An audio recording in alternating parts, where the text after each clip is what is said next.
ছাড়া যদি আর কাউকে ইলাহা বলে মেনে নাও, আমি ছাড়া যদি আর কাউকে রব বলে মেনে নাও, তাহলে মুসা শুনে নাও, তোমাকে আমি কারারুদ্ধ করে রাখবো, যাবজ্জীবন কারাদণ্ডে দণ্ডিত করে দেবো, জেলখানায় ঢুকাবো। হযরত মুসা বলে, ফেরাউন রে শোন ভালো করে, তুই শুধু একা নস, বরং তোর মতো ফেরাউন দুনিয়ায় যত আসছে আর আসবে দ্বীনের দায়ীদেরকে তারা ওই জেলখানার ভয় দেখায়। আমি আল্লাহর পয়গম্বর মুসা, তোর জেলের পরোয়া আমি মুসা করি না, আমার জেলের ভয় দেখাও। হযরতে মুসা আলাইহিস সালামকে ফেরাউন বলছে, আচ্ছা তাহলে তো তোমার সাহস কম না দেখা যায়, এই সাহস আসলো কোত্থেকে? তুমি নবী, তার প্রমাণ কি?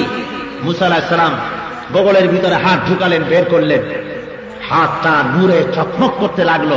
ফেরাউন এবং তার সভা পরিষদের চোখ ঝলসে যাওয়ার মতো। সর্বনাশ, তাহলে তো তুমি জাদুকর। এরপরে জাদুকরদের ডাকা হলো, জাদুকরের একত্রিত হলো, জাদুকরদের জাদু দেখাবার জন্য বলা হলো। জাদুকরেরা হযরত মুসা আলাইহিস সালামকে প্রশ্ন করলেন, হে মুসা, জাদু আগে আপনি দেখাবেন না আমরা আগে দেখাবো? হযরতে মুসা বললেন, তোমরা আগে দেখাও। হযরতে মুসা আলাইহিস সালামের কথা মতো তারা আগে জাদু দেখালো। তাদের হাতের কাছে যা ছিল, ধুলা বালি লাঠি ঠেঙ্গা যা কিছু ছিল, সবগুলো ছেড়ে দিল। সবগুলি জাদু মন্ত্রপুত হয়ে গিয়ে এর থেকে বড় বড় বাঘ হলো, সিংহ হলো, সাপ হলো, আর হযরত মুসার উপরে ঝাঁপায় পড়তে লাগলো, দৌড় দিল। হযরত মুসা আলাইহিস সালাম সাময়িকভাবে একটু ভয় পেয়ে গেলেন। আল্লাহ রাব্বুল আলামিন বলেন, মুসারে ভয় পাইও না, একটা প্রতিষ্ঠিত গভর্নমেন্টের বিরুদ্ধে তোমারে নামাই দিয়া ময়দানে তোমারে একা ছেড়ে দেই নাই, আমি আল্লাহ রাব্বুল আলামিন তোমার সাথে আছি। ভয় কি? আমি আছি। ইন্নাল্লাহ মা'ানা, ভয় নাই। হ্যাঁ মুসা, তুমিও তোমার লাঠি ছেড়ে দাও। মুসা আলাইহিস সালাম লাঠি ছেড়ে দিলেন। কি হয়ে গেল? সাপ হয়ে হা করলো। আর ওই ফেরাউনের জাদুকরদের তৈরি করা সবগুলি বাঘ আর সিংহ গিয়া মুসা আলাইহিস সালামের লাঠি মার্কা সাপের পেটের মধ্যে ঢুকলো। জাদুকরেরা চিন্তা করলো, সর্বনাশ করেছে, আমরা যেটা দেখিয়েছি ওটা হলো জাদু, কিন্তু মুসা আলাইহিস সালাম যেটা দেখালেন এটা কিছুতেই জাদু হতে পারে না। সমস্ত জাদুকর সেজদায় পড়ে গেল। সেজদায় পড়ে গেল না, ফাউলকিয়া, সেজদায় ফেলানো হলো। আল্লাহু আকবার, সেজদায় ফেলে দেওয়া হয়েছে, সেজদায় পড়ে নাই। কে ফেললেন সেজদায়? আল্লাহ। কেন ফেললেন? ফেলার কারণ হলো, ফেরাউনকে ফেলেন নাই, অন্যদের ফেলেন নাই, জাদুকরদের ফেলেছেন সেজদায়। তার কারণ হলো, জাদুকরেরা আল্লাহর পয়গম্বরকে বলেছে, হে মুসা, জাদু আপনি আগে দেখাবেন না আমরা আগে দেখাবো? আল্লাহর একজন নবীর প্রতি এই যে আদবটুকুন করলো, এই আদব করার কারণে আল্লাহ রাব্বুল আলামিন জাদুকরদের ঈমান আনার মতো সম্পদ দান করে দিলেন।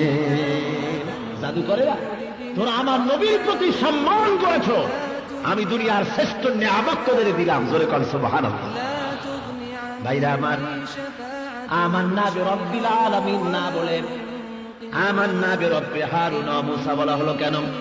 তার কারণ হলো, এদিকে রব্বুল আলামিন দাবি করেছে, রব্বুকুল আলা দাবি করেছে ফেরাউন। জাদুকরেরা সেজদায় পড়ে যদি বলে আমরা রবের প্রতি ঈমান আনলাম, রব্বুল আলামিনের প্রতি, তাহলে ফেরাউন মনে করতে পারে যে আমারে বুঝি সেজদা দিল, আমার প্রতি বুঝি ঈমান এনেছে। সেই জন্য প্রকাশ্য চ্যালেঞ্জ, ও ফেরাউন শোন, তুই যে রব দাবি করেছিস, তোর প্রতি সেজদা দিতেছি না, তোরে মারি না, ঈমান আনলাম কোন রবের পরে জানিস?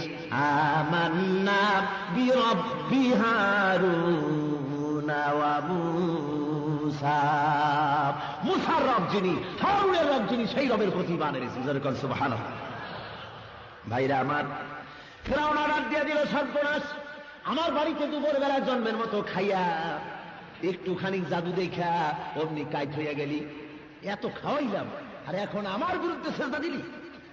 ফেরাউন আর করল, এদের হাত পাও কাটো, একটার উল্টা একটা কাটো, ডান হাত কাটো, বাম পাও কাটো, বাম পা কাটো, ডান হাত কাটো, একটার উল্টা আর একটা কেটে দাও।